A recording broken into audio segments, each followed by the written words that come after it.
તો સુરતના કલેક્ટર આ નિવેદન આપી રહ્યા હતા. વલસાડની સ્થિતિનું મંત્રી નરેશભાઈ પટેલે નિરીક્ષણ કર્યું છે.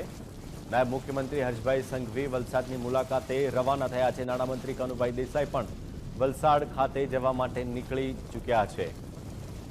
તો વલસાડમાં એનડીઆરએફની કુલ 4 ટીમ પણ રવાના કરી દેવામાં આવી છે. સ્થિતિને પહોંચી વળવા માટે ખાસ સૂચના પણ આપી દેવામાં આવી છે.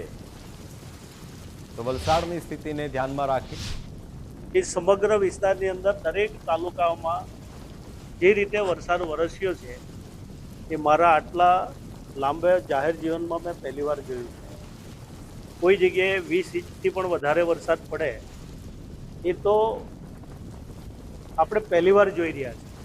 આવા સંજોગોમાં આપણી દક્ષિણ ગુજરાતમાં આવેલી નદીઓ નવસારીની પૂર્ણા હશે, અંબિકા હશે, કાવેરી હશે, ખરેડો હશે, અહીંયા ઔરંગા હશે, તાન હશે, માન હશે, આ બધી જ નદીઓ, દમણ ગંગા નદી હશે, એ ઘોડાપુર અત્યારે વહી રહી છે.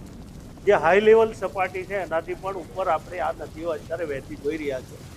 એના કારણે નીચાણવાળો જે વિસ્તાર છે એને તંત્ર દ્વારા આમ તો છેલ્લા 3 દિવસથી આપણે ચેતવવાના દરેક રીતે પ્રયત્ન કર્યા છે, પણ કેટલાક લોકો ખૂબ આગ્રહી હોય છે કે આપણે ખૂબ આગ્રહ કરીએ તેમ છતાં બહાર નીકળતા નહીં હોય છે. પણ તેમ છતાં આપણે આજે 500થી પણ વધારે લોકોને અત્યારે સેફ જગ્યાએ ખસેડી લીધા છે.